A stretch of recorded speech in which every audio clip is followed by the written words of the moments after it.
Hi, this is Eric from ericswanracing.com and shopesr.com. I'm starting a weekly podcast called the ericswanracing.com podcast to be released every Friday. The plan is to focus on motorsports and racing, but also have conversations and interviews with people from all walks of life. I've wanted to do something like this for years, and I finally feel like my business is to a point where I can increase marketing and promotion, so I'll be talking about the products I sell as well. I have 3 months of guests scheduled and looking for more people all the time.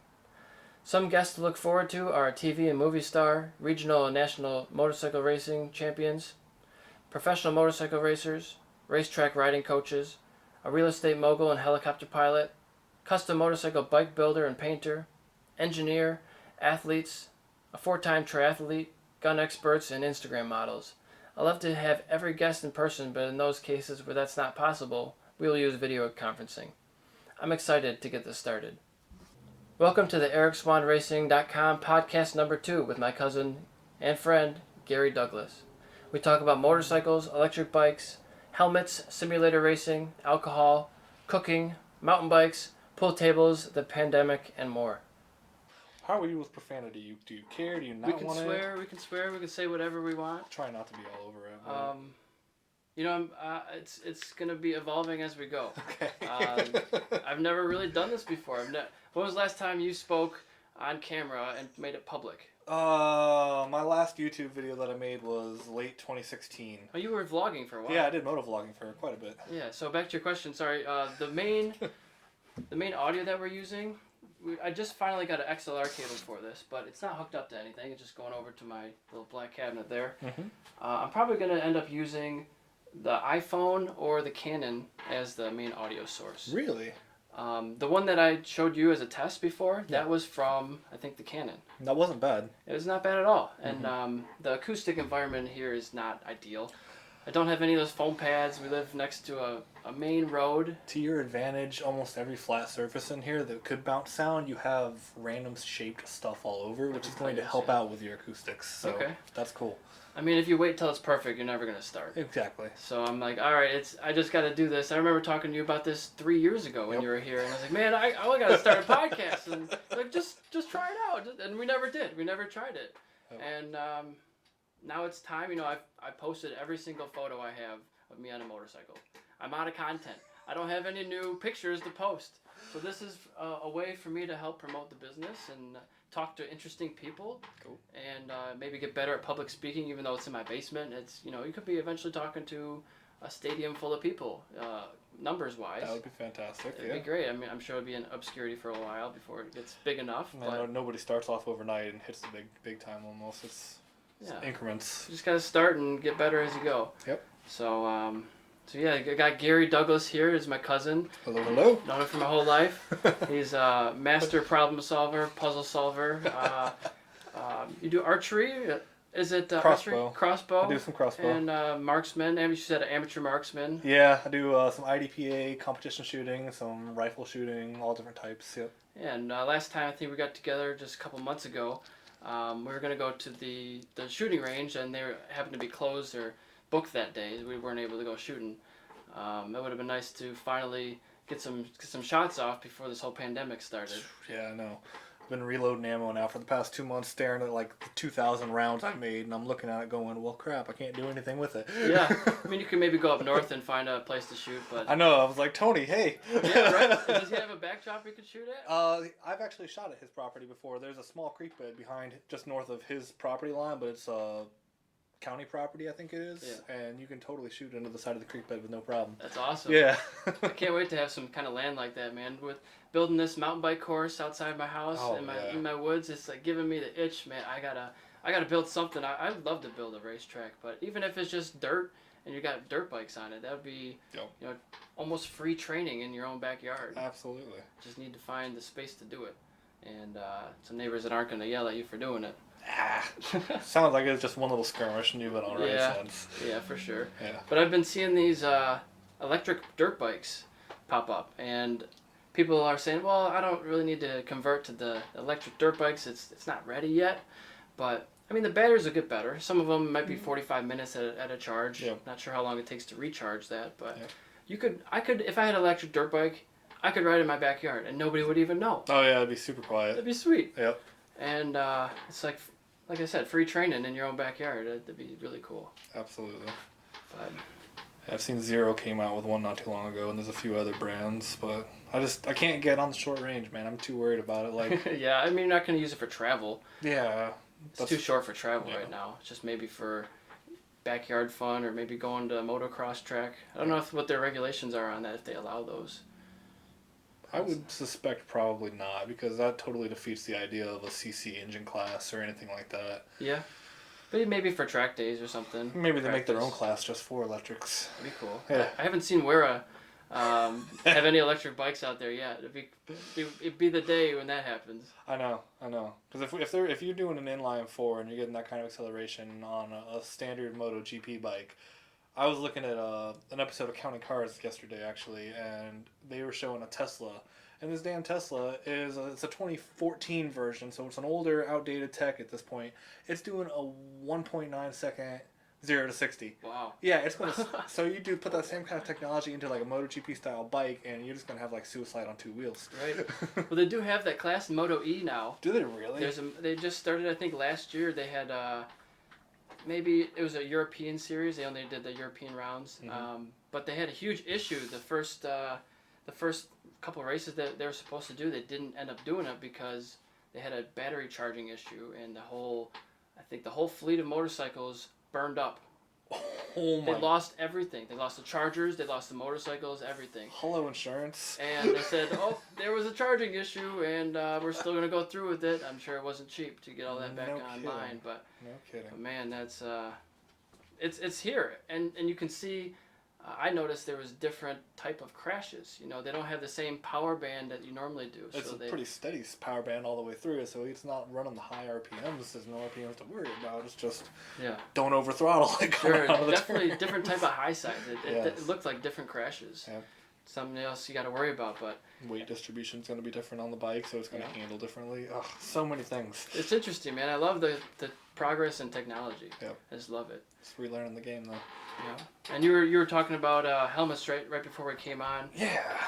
You were saying the head shape and the different helmets you can't always wear, and the Shoeis. So I've tried multiple different helmets on. I need to find a shop local here that I can actually just like put them on my head. But there was one down in Dayton where I started riding at, and I'd spend hours there just fitting buckets. And Shoei's never worked for me, even at their largest side. I got a really large measurement around the cranium right here. So Shoei's never worked, Arai's never worked. It has to be an intermediate oval. Round ovals just don't do it for me, or rounds in general. But my problem is I'm wearing a 2XL. Yeah. And so I got to find a company that does at least 4 shell sizes. If they're running a 3 shell size and they've got a large shell size with just lesser foam in there, it doesn't work for me. So these guys, as much as their tech is amazing, I can't do Shoei. Yeah. Right now I'm running a Scorpion XO T1200. I started off on the XO 1100. Okay. I crashed one of those, bought a second one. That one, I don't know. The second one didn't ever fit as well as the first, so I bought the T1200 because you were giving me the hookup still, which was fantastic.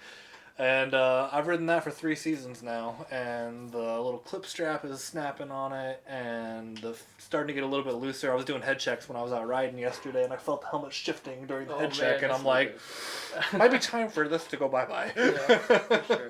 Yeah, it's really, you always want the smallest helmet possible for your head, but if the helmet doesn't fit your head shape, that's not a good helmet. It's got to be fitting your head shape, and then you go from the size from there. Yeah. So I've been actually looking at the Icon Air Flights, I think they're called. It's the new Icon that's got the visor that extends down into the air duct, and it's all the way to the base of your chin, just in the center right here. And it looks kind of like Stormtrooper-esque. Yeah, I think I know what you're talking about. But it weighs exactly what my helmet weighs right now, so there's no weight reduction. The air flows just as My biggest concern, though, is that my fiance and I run the Senna 10s, I forget, the older Sennas. Intercoms. Yeah, and she's got hers glued on. She's got a new helmet coming, so I'm going to have to re-adhere hers, but I clip mine on, and it's really secure clipped on. Hers has fallen off and been dangling by the cord. Oh, yeah. When we were out in the middle of Colorado somewhere when that happened.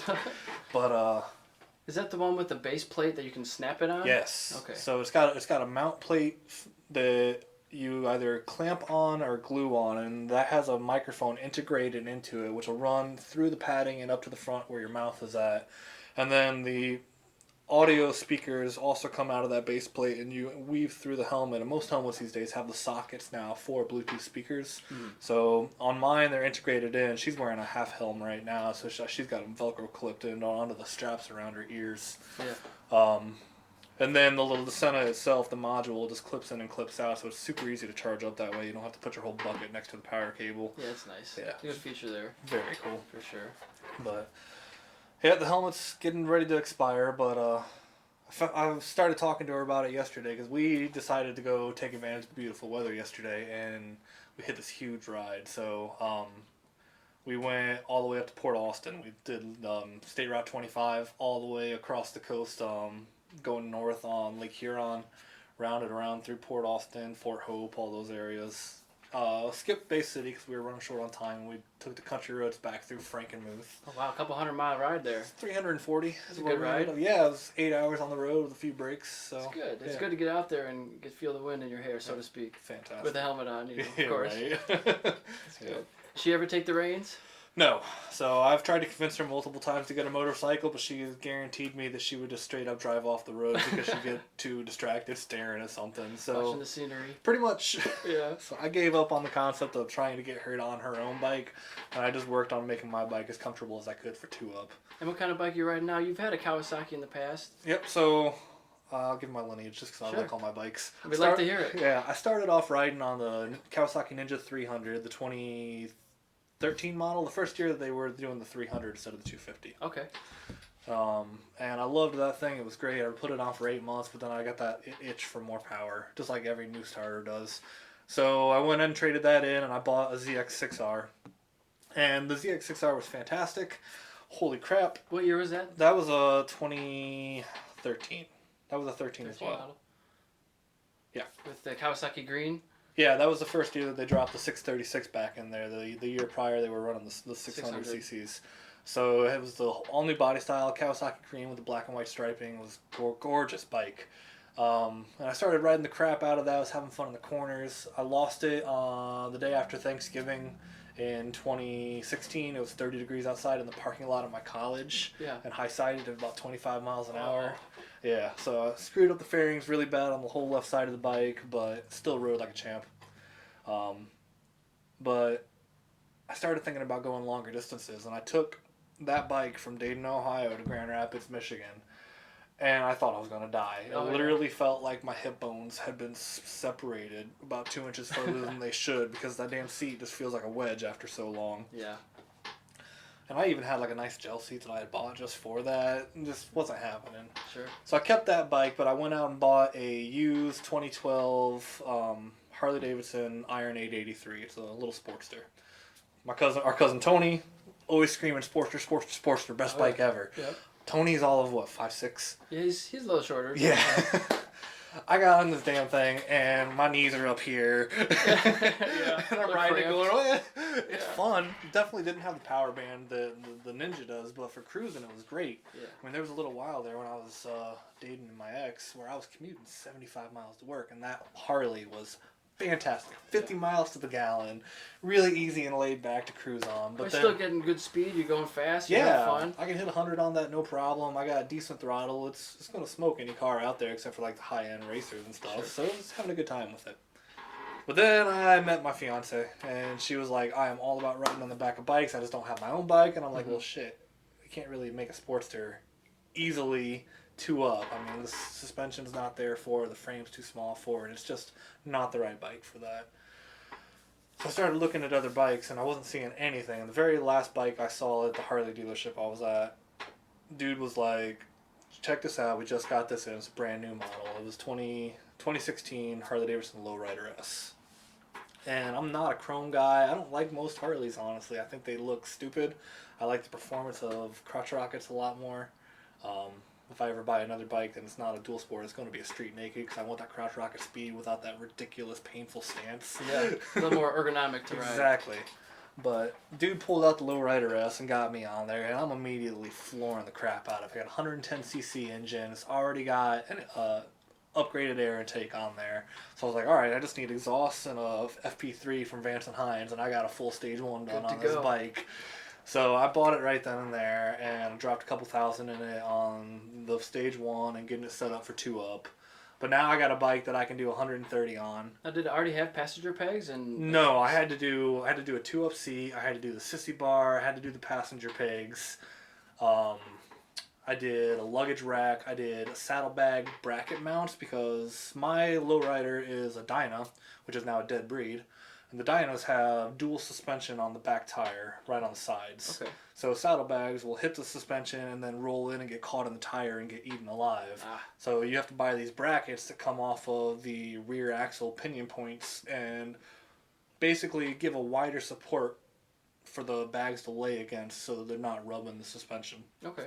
And so I put those on and we got saddlebags and bought a big luggage rack and luggage bag. And so I bought this bike entirely because she and I just hinted around to the idea of going to Sturgis. And we just said, screw it, let's do it. So I put all this money into it, and we ended up doing a 3-week trip. Started off going up to our family cottage up in Crystal. Spent 5 days there, I think, and then we shot north and rode the entire UP. Spent the night up in Marquette. That was super cool. Went out to Duluth, Minnesota via Wisconsin. Then shot down into South Dakota and went to Sturgis. Saw Devil's Tower and Black Hills. Black Hills is some of the best riding I've ever had in my life. Even on a cross track, you would have a fantastic time out there doing that. A lot of twisties out there. Oh, dude, it's insane. Elevation changes like crazy. How do you think that compares to like the Tail of the Dragon type of thing? Have you been down there? I have. I've ridden Tail of the Dragon. We did a very, very quick 3-day trip, and we rode Tail of the Dragon back and forth, and then I just got lost in the mountains out there for a while, and then we shot home. It was great. Only time I've ever gotten my fiance in a tent. Okay. Comparatively, Tail of the Dragon is more technical. Because Tail of the Dragon, there is not a straight spot that's more than 100 yards anywhere in the entire run. Yeah. And there's not a huge ton of elevation changes. It's just twisties.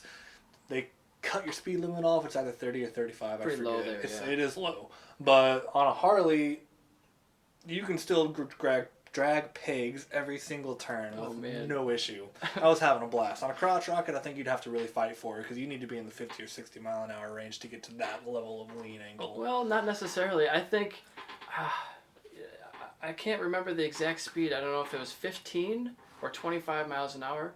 It was one of those two numbers. I was dragging knee at, I think it was 15 or 25 miles an hour. I looked down like, there's no way. You'd be doing like a 15-foot circle. Yeah, I mean, it's just one of those really, really tight left-handers, I think it was. And gotcha. looked down like, wow, dragging knee at this speed? That's cool. That's wild. Very cool. Yeah, we went down there in, must have been 2012, 2011. I was still in college. So it was just you did Tail of the Dragon then? The Tail of the Dragon. Nice. We went down there with 20 different riders, all in suits. Everybody's got I mean, they weren't all track riders. Right. Some of them were. Yeah. But yeah, we must have had 4 or 5 guys go down. I mean, nothing crazy, but I enjoyed seeing all the fenders and shit they were hanging out of the trees, man. The Tree of Shame. Yes. Yeah, that's awesome. Yeah, it's lit up like jewelry. It really is. You cannot miss it. Every single part you could think of is on that tree. Yeah. Probably entire frames of motorcycles now, everything, you know. Yeah, I think one of the cool things about the Tail that I didn't expect, and I found it at Needles Highway too in the Black Hills, is there's guys that just camp out there with big awnings and really high-end cameras, and they take all your photos, and then there's websites on their awnings. Oh yeah, I think one of them, Killboy is his name. Yes, that's actually the one we used. Yeah. So my birthday that year after we did Tail, she went and printed out a whole bunch of the shots from us riding, and it looked super cool, and she gave me this like really customized like picture frame with everything on it. So yeah, man, I miss my GoPro. I still have it. I still have all the mounts. I don't know. I just lost the taste for it. I found that I started running out of stuff to talk about. Like, started motovlogging, so I was watching all the other motovloggers out there and just loving it. And it was like, back in the day, it was Do It With Dan, Yummy R6, Baker X Derrick out in California. Oh my God, chill! You know, I love all this content. It's you know, people like me and you, we can become mild mini celebrities by just putting it out there. Yep. And having different conversations with different people. It's just like, imagine the people that I'll get to talk to from doing this. Oh yeah. You know, I think I have maybe 15 or 16 people scheduled once a week That's, for the next few months. That's awesome. And I don't know if everybody's going to be showing up now with this pandemic. Yeah, you might be doing more digital than you expect. And that's okay. You know, we can still do it. It's just going to be in a laptop, maybe in front of me in a webcam. Yeah. It might not be perfect, but at least I'm still going to be having these conversations. Yep. As long as you got tolerable audio, you'll be all right. Yeah. And yeah, I definitely am going to be upgrading the audio. I'm going to have a separate microphone for the guest and a separate microphone for me. I'm still figuring out what exactly I need to buy, what exactly I need.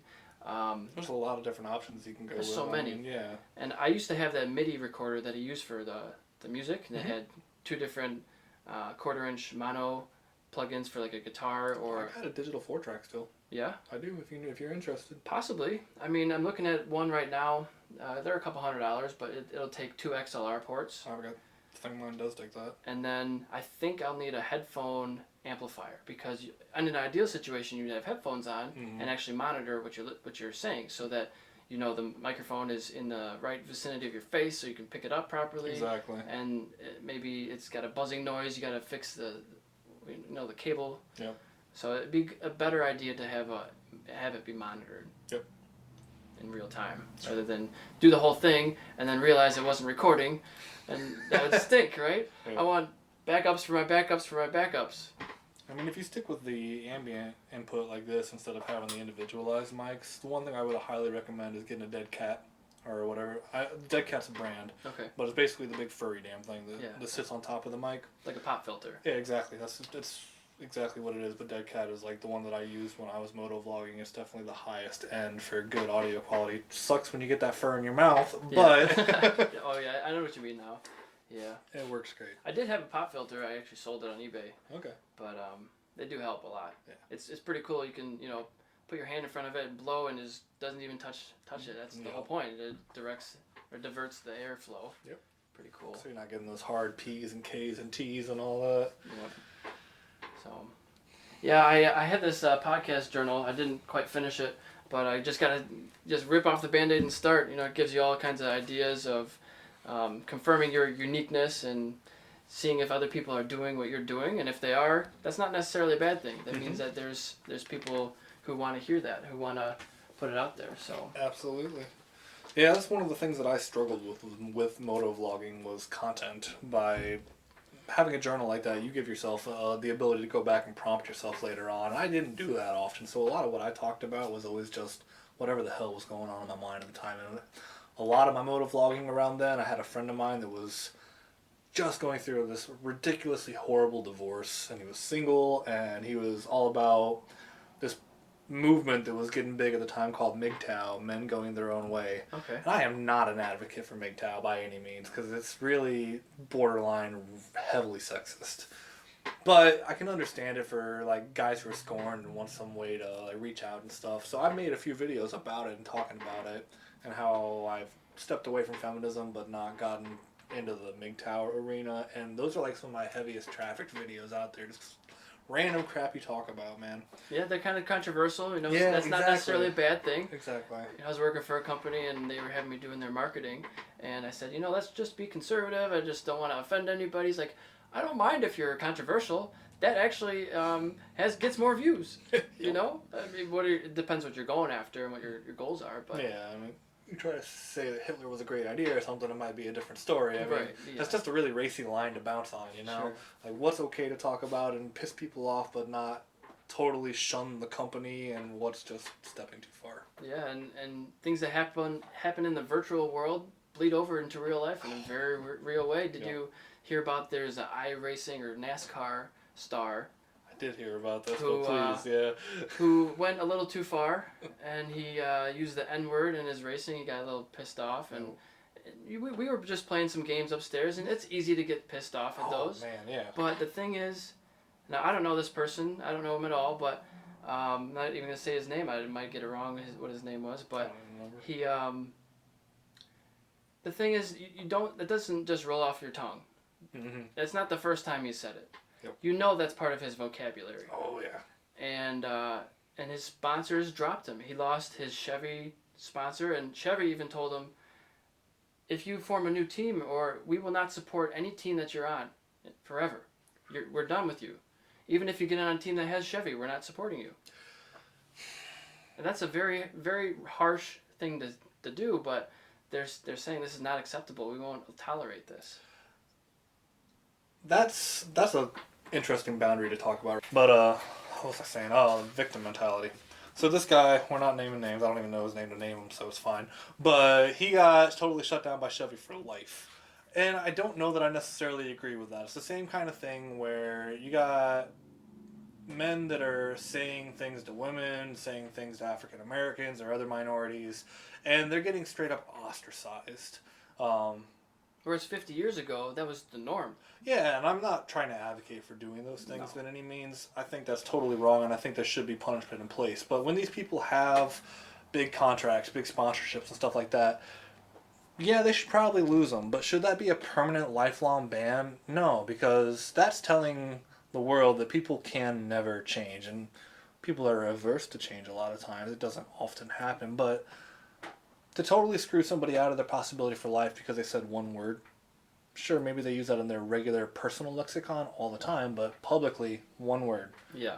It's the And reality. it was actually in his house still. I mean, Yeah, you're still broadcasting to the world. You're very comfortable in that kind of environment. You're not thinking about it that way. It's an easy faux pas. Yeah, it's one of the first times they've done the virtual races. Exactly. Not used to this. It's a horrendous thing that happened in a public environment, even if it is digitally public. But these lifelong bans are too extreme. This whole victim mentality where people get shunned for life for doing certain things, I think is crap. Yeah. Punish a guy. Sure. Maybe give him a penalty, a financial penalty, maybe even. I would be a lot more okay with it if Chevy had said, hey, 10 years, no contracts, no business, whatever. If you're still around and you're still even trying to do this kind of thing, come talk to us then and we'll see if we're interested. It's like prison. You know, you did your time. Precisely. You paid your debt to society, and he's going through, I think, sensitivity training or whatever they call it. Right. Yeah, so, I mean, yeah, it's a screwed up situation, but Kind of feel for the guy in a way. I mean, he's a professional. I don't advocate for that at all, but his whole life is upended now. Yep. And that's tough. Yeah, and it's hard to be one to cast judgment when, quite honestly, like, I have a psychology background, and I know that there's not a single one of us, Caucasian males especially, that does not have some integrated form of racism within them that we were raised up with. It's not something that we voluntarily chose to have, but somewhere in our conscious or subconscious thought processes, there are racist ideals that are there. And it's not that we're like, oh, I'm better than this person over here. Ha ha ha. It's entirely just, I'm used to this kind of society and this structure of life because this is what I was brought into, and they don't have that ability. Mm-hmm. So where do we draw the line on what's okay to be like that about and what's not okay to be like that about? And it's really just opening your mouth and saying the wrong thing right now. Sure. So. Yeah, absolutely. It's a tough world out there. It's very different. Things are changing fast. Yep. All right, enough about that crap. Yeah. Where do you want to go next? Oh, man, we got so many things. Today is 5 years to the day since I was in the hospital for my crash. Seriously? I didn't even realize that this wasn't the reason why we were doing it today. I just saw it on my newsfeed yesterday. I was at Grattan, ripping it on the Triumph, and got my knee down. I saved the picture, and I remember going to bed and posting this, like, a great day today, And then the next day, I was in the hospital with 7 broken bones. I think it was my 3rd concussion. 4th time I dislocated my shoulder. That's brutal. Collapsed lung, all that stuff. And, it was a bad thing to happen. It's never a good thing for that to happen, but I wouldn't be who I am today without that. Yep. I probably wouldn't have started my business without that. All these different things. I probably wouldn't be doing this podcast today. Maybe not. Who knows? I don't believe in fate, but I do think looking backwards, you can kind of connect the dots. It's a change of priorities, really. Yeah. I mean, you're trying to make the most of what you have inside of that culture and lifestyle for where you are now, and it's no fault to be had for that. And, it just makes me a bigger advocate of track safety. Yep. I wouldn't say Grattan's a dangerous track, but I wouldn't say it's the safest track out there. I hit the pit wall, and the pit walls are usually right next to the racetrack in almost every single track. Yep. Could it have been designed differently? Sure, but it was not designed as a road racing course when it was first designed. It was a drag strip. It was just the front straightaway was a drag strip. Huh. years and years and years ago. So there's no reason to not worry about having a wall there because you're not looking to corner into it most of the time. Sure. So. Okay. And even you could have a bad high side, land on your head, and not even hit anything, and have a bad crash. Yep. So it's not always about the track. It's, I made a mistake. I made a pass up the inside of turn. I think it was 10A, and I think I may have dragged my peg in the grass. It was too close there, and I high sided. Right on that edge. I was right on the edge, passing Jeremy Klowski up the inside. Just a very close pass. It was fine though. And then there's a dip right there, and I know that every time you load the suspension, you kind of get on it a little harder. Yep. Well, I was also on a new bike with a I new thought tire. the bike was the main reason why you threw it. It was a brand new tire also. It was a new compound that was released that weekend. So you hit that dip with a higher throttle, you're still leaning heavily in the turn, the back tire just goes, snips right out from under you. Yep, and Damn. my friend Jeff, he said he saw me upside down in tandem with my bike in midair, flying through the air, and then I go hit a guardrail head first. So I'm thankful to be alive. I can't wait to get on a bike again. I just don't want to do that again. Of course, you're gonna crash. It's just a part of riding and racing. Yep. You just hope you don't have the big one. Right. For a long time I was I was a great crasher. I felt like, because I would crash and I wouldn't necessarily get injured. And I've crashed a dozen times or so on the racetrack alone. And most of the time you have a slide out and you get up and you're pissed off and you go back to your bike and I got to fix that foot peg and a handlebar. Yep. There's one crash at Road Atlanta. I just went in the gravel trap. It was qualifying for a National 600 race. I went wide, just too wide, and it was pea gravel. It's very deep, very you get sunken in very fast. It's meant to soak you up. Yeah. Yep. And I was saving it. I was back and forth and I fell over and I broke 3 zip ties on my bodywork because I figured it was better to not have bolts in my bodywork. Oh yeah, that way it rips off nice and easy. Screws off, so the zip ties just pop off and just rip it back up. 5-second replacement. Yeah, so it's like that was a 12-cent replacement there. That was the best crash I ever had. Nice. So. Yeah, fairings are too expensive. Expensive, man. The whole first year I rode primer gray bodywork. I didn't even paint it. Yep. And I had duct tape number plates because there was just no money. I had no money to do it. That's awesome. No sponsors that first entire year, and that was kind of by design. I didn't want to be. I mean, I obviously want sponsors, but I was like, how deep am I going to get with this? I had no idea. Yep. So, and I thought the gray looked cool. Oh yeah. Who has gray primer gray out there like that? Nobody. Right? I was the only guy. So. Yeah. So yeah, you were. I just got a simulator, a racing simulator for the PS4. Oh. We were doing a few minutes ago. Yeah, that thing is epic. It's a Fanatic wheel with a Formula One wheel on it, and the whole pedal system. And I was doing that yesterday, man. That's so fun. And cool. You were just trying that out today. What did you think of it? I think it's really impressive.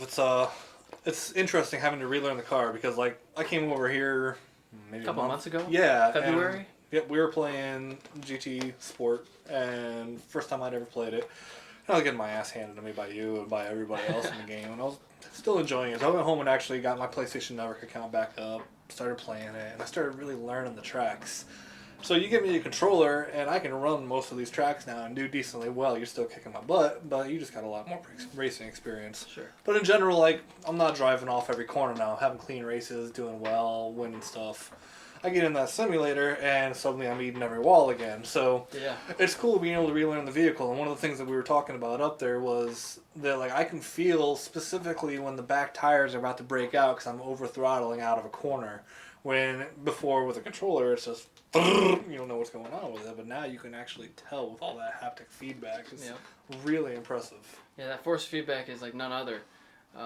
Like you say with the controller, you can't feel the car as well. And this one, you can almost feel everything. Yeah. It'd be, I think this is one step down from actually having a platform and your car is going forward and backwards. Exactly. They have those, but those are a couple $1,000. Oh, I'd imagine. That'd be the systems would be, basically the only other thing you'd need. I've been thinking about, man, I should wear my helmet. And I should get some driving gloves and get those shoes. Really would not be a bad idea. I mean, why not? I see guys on Twitch doing it. Yeah, if you're going long term for that kind of racing in the first place, you might as well be fully immersed right now. That way you're not shortening yourself on it. Yeah. I'm a little sore. My right butt cheek and my pecs and my shoulders, my arms are not it's No, I mean, painfully just sore, doing but 2 races, I can feel it right here. you definitely feel it, man. It's a workout. Yep. My dad said, I was talking to him, so you should put on Strava for that. That's a workout, right? I'm not moving anywhere, but my heart rate's got to be elevated. Yep, most definitely.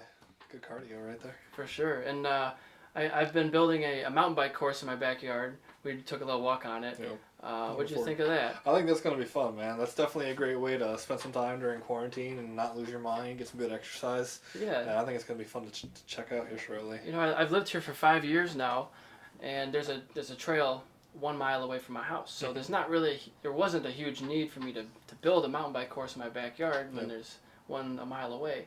But I've been going on the trail a couple weeks ago, and there's hundreds of people on the trail that normally aren't even on the trail. I know. So for me, I'm going 15 miles an hour. They're yelling at me, "You're going too fast." And they're all in the middle of the trail. They don't know how to walk on the trail. Stay on the right side of the trail. Yeah. So I wanted to do something where I could go outside in my backyard and not have to worry about all these massive people, which they say, we're supposed to be 6 foot distancing and all that. But if you're on a bicycle, they say it could be up to 40, 50 feet that you're supposed to be away Yeah, from there was people. a science team in Sweden, I think it was, or maybe Switzerland, that put out a study right shortly after COVID got big. And they were saying that when you're out exercising in like a park environment, the bacterial spread, you can leave a chemtrail of bacteria 100 feet behind you if you're moving at a decent pace. Yeah. So runners going 6 feet apart, you're way too close. Bikers, same thing. Yep. It's a challenge to try to be able to get the workouts in and stay far enough away. I stopped using the park right down the street from my house for exercising because Same of reason, that. yeah. Yep. You don't have the forest in the backyard to use, though. No. I just have a half mile concrete lap track right down the street in that park, but it's constantly bombarded right now. So I'm just like, Yeah, and you've turned into somewhat of an athlete. Been trying. I gotta say the last month and a half has not been very good for me. But I ran my first half marathon ever. It was scheduled to be a race in Ann Arbor on March 22nd, which was a month and a half ago now, and they canceled it because of COVID. So the weekend before, I ran it on my own, and I did a 2:08. So for my first ever half marathon, not bad at all, it's not man. bad. I was under a 10-minute mile, which is what I was really worried about. Then the 3 days later, I did another 5K, and I did my fastest 5K ever, and that was where I screwed up. Was that at the? It was the Hot Cider Hustle. No, that was the one that you and I did way back Okay. when. That was a fast 5K for me. That was I did 28:58, I think it was. That was a windy one. Yeah, right that on was- the riverfront. Yeah, that was waterfront. tough. It was cold and windy. But I just ran, I run 5Ks is kind of like my baseline nowadays. And I ran a hard 5K. I did like 27 and change. But I had already overdid it during the half marathon, and then I didn't give myself enough healing time after the half, and I gave myself the worst case of shin splints known to man. Oh yeah. So I haven't run a single mile in over a month now. It's still hurting you. It's finally going away. I'm thinking about trying next week. Okay. But I was doing the mountain biking really hard last year, and then I got into the running over the winter because mountain biking in the winter kind of sucks. Sure. Especially Michigan, if you don't have a fat bike. Yep. Yeah, I'm not buying a fat bike. I can't afford the money for a good one. So Right. I got into the running. I was really hoping to do the MMBA, Michigan Mountain. I forget what the group is. Yeah, it's MMBA, Yeah, that's CPS, a Michigan Mountain Biking Yep, Association. Championship Point Series. Yep. I was hoping to do that. I think probably most of that's going to be canceled this year now. So the thing is with that is it's a 10-round series, Yep. but they only take your best 5 of those 10 So you could do it down to a 5. and still be legitimate. It just depends on when they're going to allow large-scale gatherings again. Because, I mean, something like that with the number of people that you've talked about being there, like 1,000 A couple hundred people plus, oh yeah. I The mean- bigger ones, 1,000 maybe. You could be talking, it could get the same level of band that, like, concert venues are going to get. And those are going to be the last things that come back into play on this. Yeah. So, I'm not keeping my hopes up on any major riding like that this year. And right now, I'm even hesitant to go out and hit the dirt trails because I live right next to Hines Drive, and there's the 4 miles on Hines Drive of mountain bike trails that are really awesome, but they're heavily populated. So A lot of hikers on that too, I'm sure now. yep, my first time out there this year, I had a woman out there without a dog, with a dog with no leash, and the dog came at me, and I went over the handlebars, and Oh, yeah, what a stupid thing to crash and hurt yourself with. yeah, it was a bad start to the season. So I'm just kind of taking it easy. So having like your own personal dirt track out here is A-okay right now.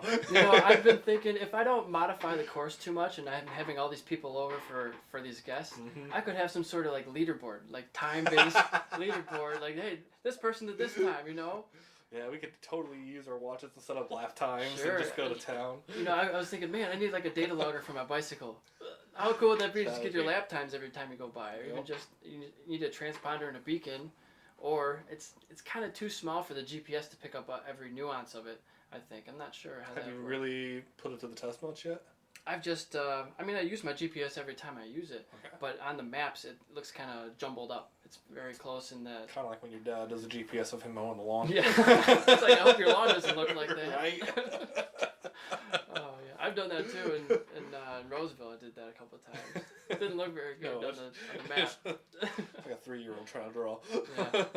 But actually the new GPS, the Fitbit was kind of more inaccurate, but the Garmin that I have now actually has 2 different GPS systems. What are you using? This is the Garmin Tactics Charlie. Well, what GPS system are you doing? It uses GLONASS and regular GPS. Cool. I think there's also Galileo. Galileo's not fully operational yet, though. It functions, but the accuracy on it is way lower than the other 2. So I was making sure you weren't running that one. Yeah, not yet. Yeah. But I've seen they have 3 now in some of the.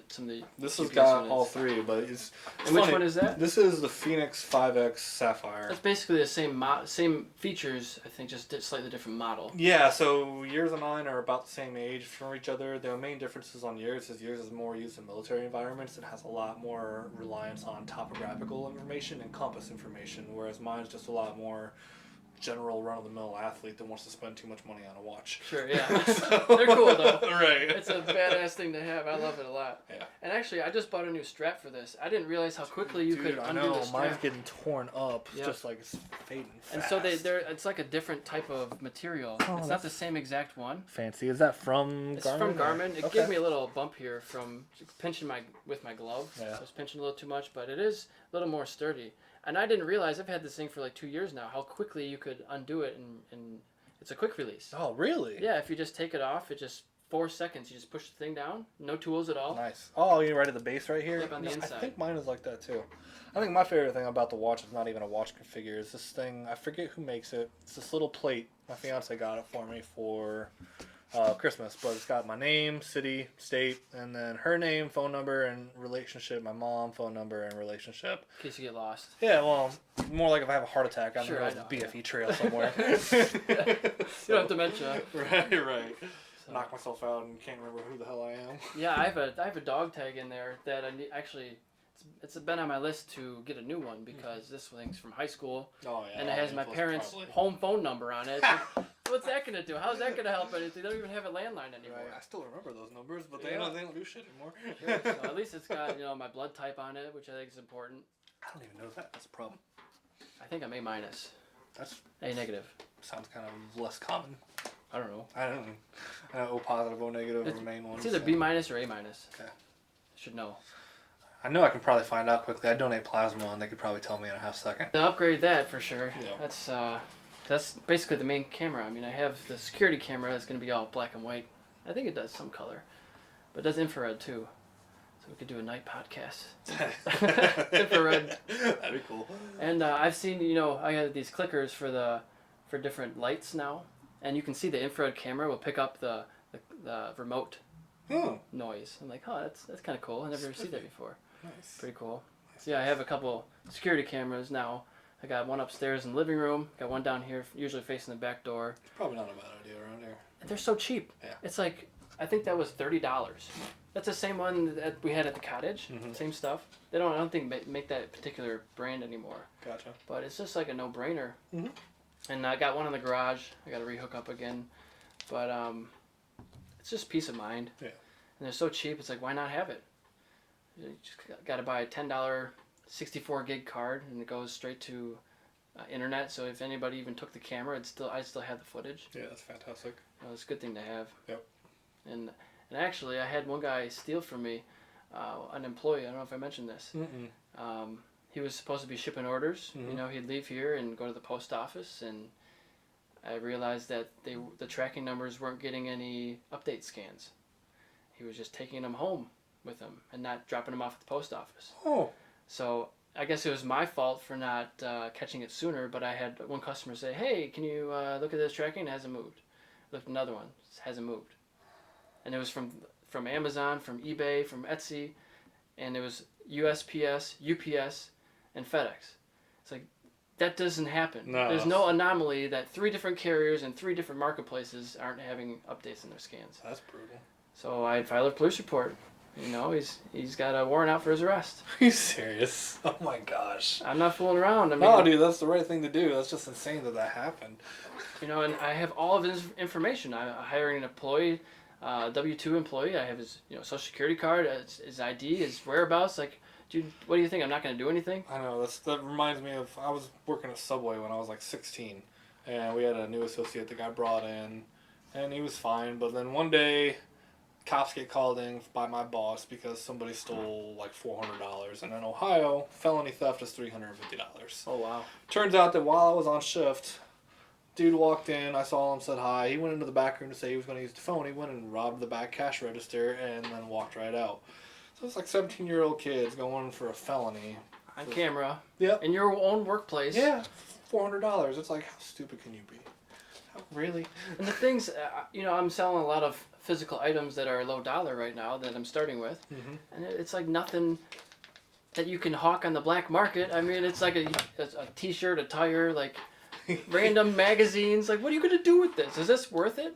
It's like almost stealing because you wanted to steal. It's the adrenaline more than the actual item itself. And the thing was, I had interviewed him while I had another person working for me, and he was going off to college, so I was trying to replace this person. Mm-hmm. And he was, on paper, one of the best people that I had interviewed.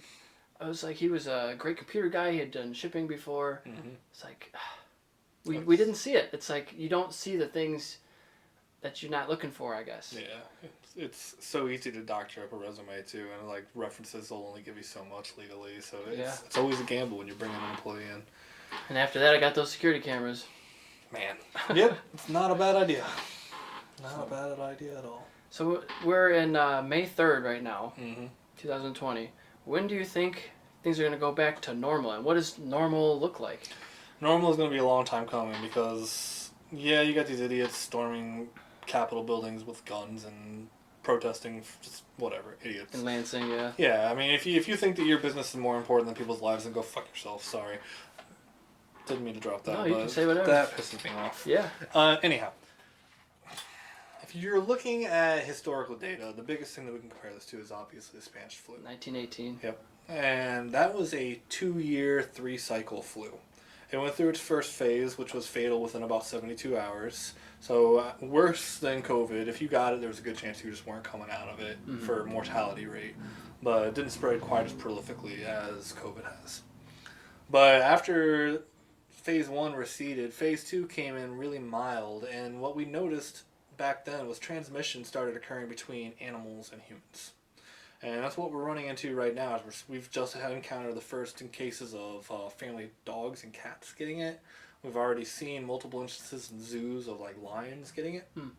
So now that we know that these animals are getting it, what's going to happen is they're going to start making mutations of the bacteria, the virus, and then that's going to start being able to jump back into human hosts. And so we're going to see another phase of it, and maybe it's just going to be a common cold and everybody gets over it and it's super nice and easy. That'd be fantastic. Or it's going to be the psychotically more mortal killer that's just wiping out a third of the population. Who knows?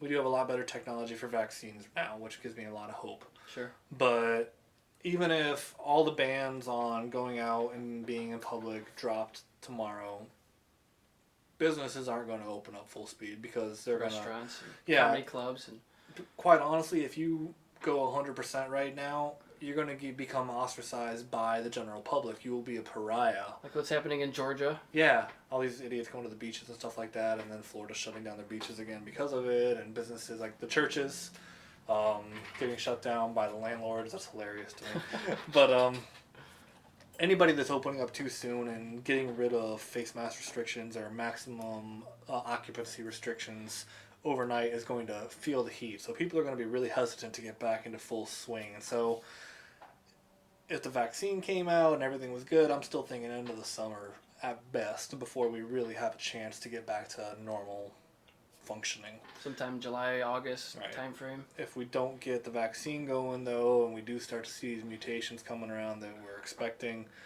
it's going to be a 2-year, it's going to be a 3-year, and there's a very strong chance that we could hit the next Great Depression because of that. So it's kind of frightening to think about. The biggest benefit that we have now that we didn't have during the last Great Depression, though, to avoid that kind of scenario again, is that we have the ability to instantaneously communicate. Yeah. So whenever we recognize that there is a hotspot of a potential economic failure, we're able to swarm it as a society and make adjustments to implement procedures, practices, and safety checks, basically, that'll keep us from having that total collapse. We're going to have an economic downturn. Money's going to suck for a while. That's just going to happen. But I'm thinking we can avoid bread lines. Yeah. Because of where we're at today. So. For sure. Yeah, it's what do you think has changed the most in your life? You're not going to work. You're still working from home. I'm working from home. And quite honestly, I'm newer in the position I'm doing as an analyst now, and so a lot of my time is sitting there waiting for people to hit me up with issues, or working on visual projects. So it's not crazy, but that's one of the biggest changes in my life. And then not going out, it's small things like I'm okay with going on a motorcycle ride because I can totally limit my interaction with people, buy gas at the pump. So I'm wearing gloves when I'm pumping gas, trying not to spread bacteria that way. I'm not really getting close to anybody. But like I used to always go out and do those rides, or to say, hey, let's just go out and get an ice cream real quick. And it'll always have some stupid small purpose. And that's just 5 minutes of social interaction, saying hi and goofing off with the cashier for a minute. Yeah. That's not happening right now. That's so awkward. Like, I long for social interaction that I'm not getting right now. Yeah, man, I think this is the first conversation I've had with another human outside of, the work stuff. Yep. First friend I've had over in a long time. I know. 2 months, maybe? Yeah. And I'm still going to work. I still am physically going there every day, Monday through Friday. And we have, protections in place. Everybody who comes in gets scanned temperature and no-touch temperature. Yep. Readings, and you have to fill out have you had diarrhea, have you had any symptoms last so often. But man, it's a weird time that we live in now. It is. And I heard that, I don't remember who was saying this or what his credentials were, but he was saying all we needed to go into a recession was for each American to spend $75 less this year. Okay. That's definitely happening. We are far and above $75 for each person. Yep. I mean, I've skipped going to the grocery store a couple times. I've been doing 3-week runs. $100 each time maybe you go. Yep. If you're buying a lot of food there. So yep. I don't think we're going into a recession. I think we're going to go into a depression. And I hope not. I really don't want that. I own a business that thrives on people buying things. Yep. But I'm not going away no matter what. I'm going to be here. Nice. I'm going to do everything possible to stay afloat. You only fail when you run out of money. So I've been trying to build a moat. And have a little bit of a little baseline for you? Absolutely. Oh, yeah. It's important, I've been stockpiling my cash as well. Like, I've got a little bit of credit card debt, nothing crazy by any means, but like, when I got the economic stimulus package, when I got my tax return, I've been sitting on it all, just it's good. Trying to make sure, like, if it hit the fan, that I'd be able to cover for a few months. You have to be. Yeah. Well, I mean, thankfully, I haven't been furloughed like a lot of the other management from my job has because of my position. So, it's just holding on to that for as long as we can. Absolutely. And Anita's in Louisville? Not anymore, finally. She was down in there for a month because we have a site down there that was struggling really badly that wasn't shutting down. And they used her for a long time, and then her site was supposed to start back up tomorrow, actually. And so they brought her up last week to go through proper training for COVID and getting ready for everybody to resume. And then when the extension happened to May 15th for Michigan, the big three in the UAW all pushed back their timelines, and so I don't actually know when we're starting up again now. It's either going to be the week after the 15th, or they're talking about trying to start up the second week of May, but we'll see what happens. Okay. And I was just messaging one of my friends who's in real estate who's going to be coming on here, and he was saying that their real estate's going back on Thursday. Really? That's what he told me. So he says, I don't know if I can commit to this next weekend, but maybe we could do it throughout the week sometime.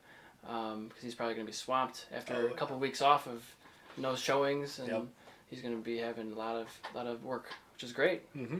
Want to get the economy back. Yeah, this is the perfect time to buy too, because like this is the historically lowest interest rates for mortgages in 30 years or some shit like that. All the houses are on sale. Oh, man. All the stocks are on sale. You just don't know which ones are going to go back, which ones are going to fade away. I know. There's going to be, I had a restaurant across the street, just a mom and pop. It's a Chinese restaurant called Takey Outie. They're not there anymore. Ouch. That quickly. Yep. A lot of businesses don't have months and months and months worth of savings that they can keep people afloat. My fiance's daughter had 2 jobs, and one of them was a server and bartender at this really awesome little bar down in Troy, Ohio called Mojo's. Yeah. Fantastic place, killer food, great draft list. I think we maybe went there once. Not Mojo's? the Not that one? Mojo's. No. Different one. Yeah. They're gone. They shut the doors and said we are not going to be able to recover from this. So she's out of one of her 2 jobs already. It's like, holy crap. Stinks. I know. The whole landscape is going to be changing, I think. Yeah. What's going to rise? What's going to be the next thing? It's really an eye-opener for us, too, because like, we've gotten so comfortable as a country and just like spending the money as soon as we get it and not having that backdrop, that safety net. And we always talk about it, and everybody's like, oh, you should do this. And that's businesses and individuals alike, and nobody did. Yeah. And now we're all going, crap. Yeah. Guys? Where's it going to come from? Right. So maybe if we can get out of this in one piece, we'll start to change the modus operandi for how we handle our money and be a little bit better prepared for the next time this kind of thing occurs. I hope so. Yeah. Yeah, absolutely. Yep. Yeah, talking on the social aspect we were talking about a minute ago, I've used a lot of this time sitting around being bored, not being able to go out much, and I've totally redid my entire basement. There you go. Yeah, I saw you had a bar down there now. Yes, I have a fully functioning bar. I've got retro gaming entertainment center, but sadly most of my consoles aren't working yet. I'm trying to get them going again.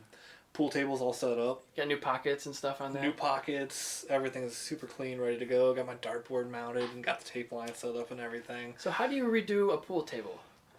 What's the process of that? You have to Pain in the refelt everything? I didn't do the felt. The felt was in tolerable shape. It probably could use it eventually, but I decided not to. But you got to remove, in order to get to the pockets and redo the pockets, you have to remove the bumper rails, which in my table is a late 60s or early 70s rental table. So it initially was designed for coin slots. Okay. But they didn't ever put the coin slots in and the tracking, so it's just basic mesh pockets. So I have to peel off the covers on the sides and then unscrew the clamps that hold the bumper rails down to the table. That comes off in one big square and it's off to the side. Most pool tables are either a single slate piece or a triple slate piece. Mine is a single, so you pick up the edge of the slate and it's free sitting at that point. It's got brackets holding it in place so it's in the proper position. Mm-hmm. But it's not mounted anywhere. It's not super heavy? No, it's heavy as hell. That's why it's not mounted. Because this damn thing weighs probably 120, 130 pounds. Yeah. So I'm trying to pick this thing up and going, shift it a couple inches, try not to like lose a finger. Yeah. And then you got to pull each pocket out individually, and the pockets are just little pieces of the plywood with a hole in the middle, and it's got the shoulder mounted to the back of it and the pocket mounted to the underside. So ripped all those out, stapled new ones in, nailed the shoulders in, cleaned up the felt really good with a vacuum, and then brushed it out to make it nice and smooth. Then you reassemble everything, and then because you shifted it all around, you have to re-level the whole thing. So I start just rolling a ball across the thing, and every time I find a bad corner, I like get under it, put my knees under the pool table, and I'm lifting up, spin the wheel, drop it back down. It's a little couple millimeters at a time. Exactly. And it's an hour of just lifting this pool table up and down, and finally get it to where I think it's rolling pretty good now. Is it on carpet? Say what now? Is the pool table on carpet? No, the basement is just concrete, and it's got a sealant on it, so it's pretty solid. Pretty basic, yeah. Yeah, it's a partially finished basement. I don't think I'm going to fully finish it because there's been obvious flood damage down there in the past, and I don't feel like throwing the money down the pit. Yeah. I got 2 sump pumps running down there, though, so I think I should be okay. Should be good. Yeah. But I got this super awesome, ready to hang out place to go, and I can't get people over to my house yet. And it's like, damn it! Yeah. So as soon as we get to the point where we know that it's probably pretty safe for us to get together as long as nobody's showing symptoms, we're having a huge family party. So just be ready for it. Yeah, well, I'm ready, man. I saw your post. I'm like, that's gonna be a good time. It's gonna be awesome. All the cousins, all the aunts and uncles. Hell yeah, man. Yeah. For sure. I saw alcohol sales are up 7,000% or whatever it is. I got a liquor store right across the street from my house. It does not help the situation at all. Man. Yeah, I've been walking across the street myself getting a few. I've been getting into the Griffin Claw. Griffin Claw Brewing Company. It's Michigan based. Okay, I think I've had one of their beers before. They got the El Ligero.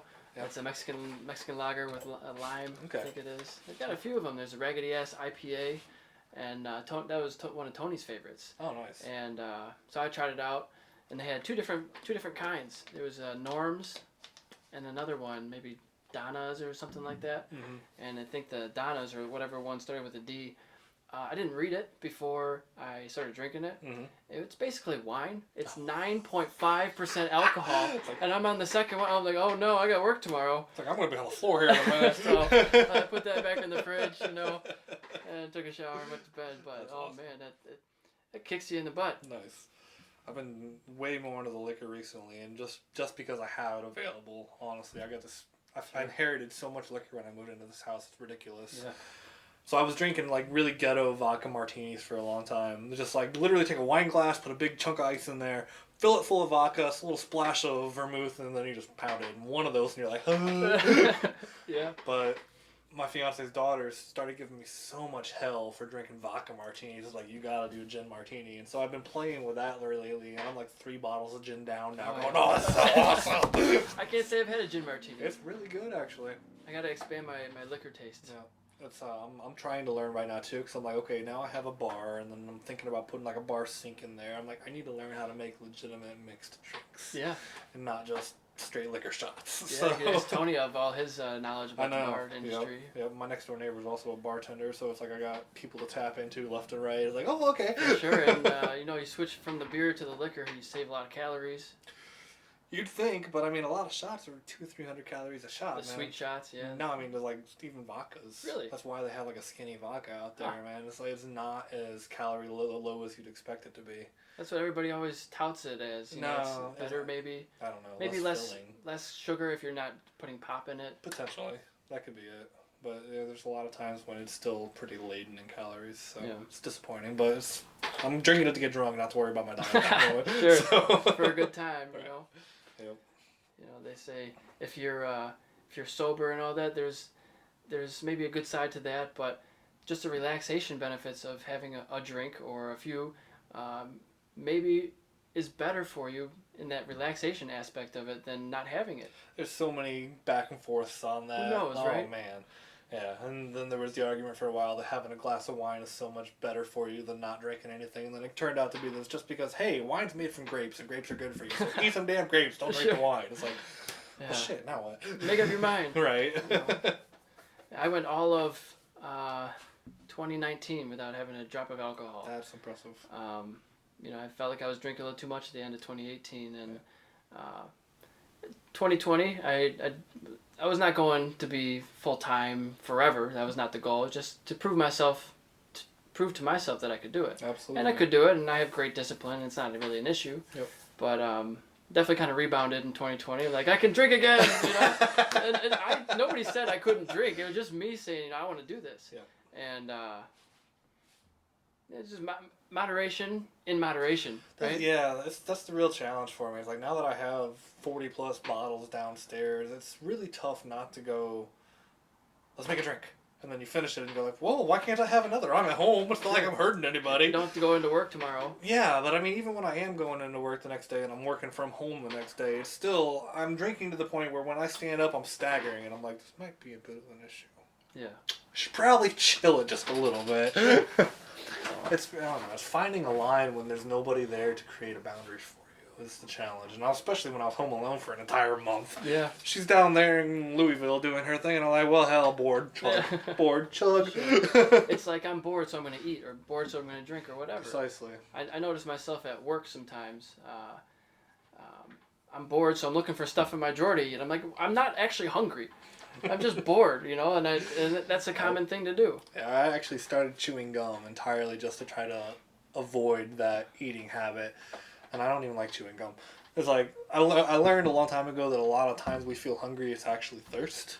So I've gotten to the point where I force myself to drink a gallon of water every day, and I have this huge half-gallon bottle that I keep by the bed, and I'm just pounding it all the time.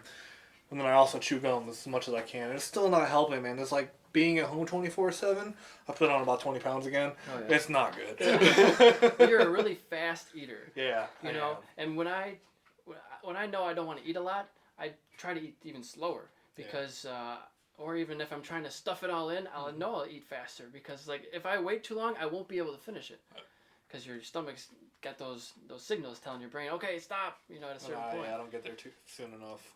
But if you're scarfing it down, sometimes that could be some of the issue. Yeah, and the biggest thing that's worked successfully for me was calorie counting because that really made me recognize what a proper portion was or should be. No, you're fine. We were talking diet. I just heard that thing make noise. So, I guess my plan lately has been I don't really count calories, but I do have like calorie restriction kind of thing. So, in the morning I'll have this bulletproof coffee. 15 grams of protein in that coffee, and I also have protein waffles. I think it's Kodiak Cakes makes them. Yeah. And it's another 12 or 14 grams of protein right there. So that's my breakfast really. It's 2 small ass waffles and the coffee protein. Yep. And then I work from 6 to 2, and so I usually eat at about 5:30 when I'm leaving the house, sometimes in the car, and then I don't eat lunch until 1. Oh, that's a long chunk. So it's kind of intermittent fasting. Mm-hmm. It's a little tough sometimes. Oh, yeah. I always grab my lunch at around 12. And I'm like, I'm getting it ready. Our fridge isn't the best there. It's kind of freezes things a little bit too much. So I take it out an hour early so it kind of defrosts a little bit, Gotcha. And but lately, since we had this COVID, it's very slow, and so I don't really need to take a lunch. I can eat at my desk, and it's not an issue.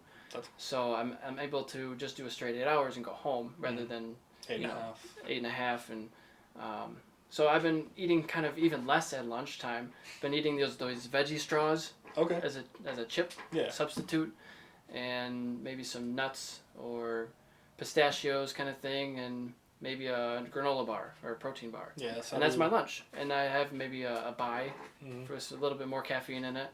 And I'm hungry when I go home because I'm not really eating a whole lot throughout breakfast and lunch. Yep. And then sometimes I've been getting like Five Guys on the way home and getting a bacon cheeseburger, double pounder. That sounds fantastic. All the way with everything on it. Yep. And then the other day, I think it was Thursday or Friday, I fell asleep because I had this huge thing in my belly. I had this food baby. I'm like, oh my God, I needed that so bad. And I just passed out for a couple hours. Oh, my fiance and I did that with the melting pot shortly after Christmas. That was like a Christmas gift to us was a big gift card for restaurants. We went out there and we went home and just food code for like 3 hours. Yeah. See, that's the problem I have with my fiance. It's not an issue with her at all. It's just that we're both carb addicts and we fuel each other on that. So like, I'll come home and she's already got the phone out. She's ordering Jimmy John's or ordering Just Pizza or something like that. Something I got 3,000 calories in front of me and I'm like, oh shit. Yeah. It's like, delicious. It's like I wanted to have some salmon and some corn and call it a night. Yeah. And here I am eating 4 times that amount. And do you notice a difference? You used to be pescatarian. Oh, I did the pescatarian for a few years. Not Presbyterian, but pescatarian. Right. So I didn't eat any meat except for fish. But you still had carbs and fruits and vegetables? Yeah, I didn't restrict my diet, and I've always been a crappy eater, quite honestly. I was not raised on the best diet in the world, and it just snowballed into me eating whatever the hell I wanted. Getting off the pescatarian diet didn't really make a huge difference for me. The one thing that I did notice was bogging me down was when I was eating a lot of processed meats or red meats. Mm-hmm. So I try to limit the amount of sausages that I'm having, steaks that I'm having. I try to nowadays lay a lot more heavily on pork, chicken, and fish. Okay. So one of my favorite go-tos for a quick 200 calories is one of those half-pound bags of imitation crab meat. Okay. It's just like it's salmon, basically. It's pollock. It's white fish and pollock. It's really, really basic cheap fish that comes out of the Alaska region. And it tastes good, and I can smash on it with some crackers or by itself, no problem. And then I'll cook chicken or pork chops a couple times a week on the grill just to have something there. But it's easy, low calorie, good proteins for you.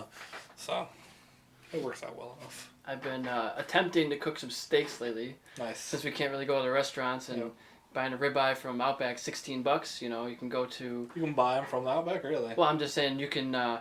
It's more expensive to buy it pre-made from restaurants. So I've been trying to buy it from a grocery store and $6 or $7 for ribeye. Yeah. And do it myself. But I am not a chef. I'm finding out. I can give you a really good recipe on how to make steaks. Yeah? I'm getting better though. So the first... I worked out back for a couple years. Oh yeah, you did. So I was a grill cook, man. I can show you. I can I worked at McDonald's when I was 14, but that's not really making steaks. It's not the same. So I had this huge chunk of meat, and it's pretty thick. It's kind of like 2 or 3 inches high, and I'm thinking this is not gonna be good because it's not gonna cook the center right. And so of course I put on my new stove. The dual burners, and scorched the thing. So so the outside's basically it wasn't so bad. Almost blue. It was almost black on the outside, Yeah. And the inside I cut it open. It's completely rare. Yep. And I need much lower heat. Yep. So for longer periods. Running 300 to 400 is your best range. I like running a 300 and taking a little longer because it gets more even cook. Really cool little trick to know. You got this piece of skin right here on your hand. Touching it like this is rare. Okay. Medium rare, medium well, and well. Oh yeah. And literally, you got the damn steak sitting on your grill or whatever you're cooking it on, and compare it to this, and you'll get a feel for where you're at on it. A little bit tougher to do with the thicker cuts, like if you're doing like a loin cut or a ribeye or something like that, it's a bit tougher. But if you're ever doing like a sirloin, top round, anything like that, use a touch test. Yes, touch test is fantastic. That's how I always did it when I was at Outback. So I have one of those, stick it in thermometers, meat thermometers, but those things don't really work for me. It goes up so slowly. Yeah, you need a high-end digital to be really worthwhile. If it's an analog like that, it's just not worth your damn time. Yeah. Those are really mainly used for checking turkey temps and stuff like that. Okay, you leave it in there, maybe? Well, it depends. If you got one of the ones that's capable of staying in the oven, a lot of them you have to pull the damn turkey out, stick it in there, check it in 10 minutes, and then decide if you need to throw the whole thing back in the oven or not. I'm too impatient. I'm like, sticking it in. It's not working. You gotta go. You gotta drop the $30 or $40 and get the digital one for it to be worthwhile. Now I do have one of those infrared thermometers, but that's just getting the surface temperature. Right, which is not what you want because the surface is always going to be much hotter than what you got in the middle. Sure. Yep. I did that with some sausages. It was at 276. It's only supposed to be 160. I'm like, I guess it's ready. But it's just surface temperature. It's better than nothing, I suppose. Mm-hmm. So real quick, and so you have it on recording, and you can do this later. Easiest recipe for steaks, chicken, pork chops, all works the same. Worcestershire sauce. Lay your raw meat out. Worcestershire on both sides. Okay. You don't need to drown it, but give it a good coat. Lowry seasoned salt. Heavy sprinkle on both sides. Onion powder. Sprinkle on both sides a little bit lighter. Garlic powder, not garlic salt. Garlic powder. You already salted it with the Lowrys. You don't want to do it twice. Garlic powder, and throw that down too. And then parsley is really good on that as well. Okay. Super, super basic, super easy to do. Very, very tasty every single time. I'll have to try it out. Yep. Maybe one day you have to cook it for me. Oh, dude, absolutely. Whenever. I'm thinking we're going to do a big grill out when I get everybody over, so... Man, I can't wait to eat food that I didn't cook. Right? Oh, man. Yeah. One of these days is going to happen, but... Hey, let's wrap it up. Some of my camera feeds are going here, so I don't want to lose them all before we end it. Yeah, so let's wrap it up and let's get some mountain bike riding in. Sounds like a plan. And till next time. Absolutely, man. All right. Thanks for having me. Like, follow, subscribe, and share. I'm active on Facebook, Instagram, Strava, YouTube, and Twitch. Leave me a comment and tell me what I did right and what I did wrong. Who would you like to see me interview next? I specialize in motorsports and racing, but I want to talk to people from all walks of life. We can do it via video conference, but would much rather do it in person. I'm located in Sterling Heights, Michigan, about a half hour north of Detroit. You can find Gary on Instagram at LaneRides86, YouTube, Freak Border, and also on Strava. All the links are going to be below. Visit EricSwannRacing.com and ShopESR.com. Thanks for watching and listening until the end. Until next time. Bye, everybody. Today's featured products are Bonamici Italian Sport Bike Parts. ESR has been an authorized dealer of Bonamici for the last few years. We have foot peg assemblies, rear sets, chain adjusters, engine case covers, dash protectors, triple clamps, brake and clutch levers, lever guards, and clip-ons, handlebars. For just about every modern sport bike, including Aprilia, BMW, Ducati, Honda, Kawasaki, MV, KTM, Suzuki, Triumph, and Yamaha. These parts are all high-quality performance parts ready for racing or street riding. Head over to EricSwannRacing.com where you can order these parts on our eBay store right now, and most are also available on our website ShopESR.com. You don't have to spend a lot of money to support small businesses. We have about 1,500 items for sale that are under $50. We have 250 books, 250 magazines, 100 vintage books, 75 DVD and VHS movies, 90 CDs, 135 audio cassette tapes, 150 vinyl records. We sell products in over 500 categories, from race parts to baby clothes, electronics and sporting goods. We're in the process of creating thousands of new product listings with the goal of 2,000 new products per month. Stay tuned for what's to come.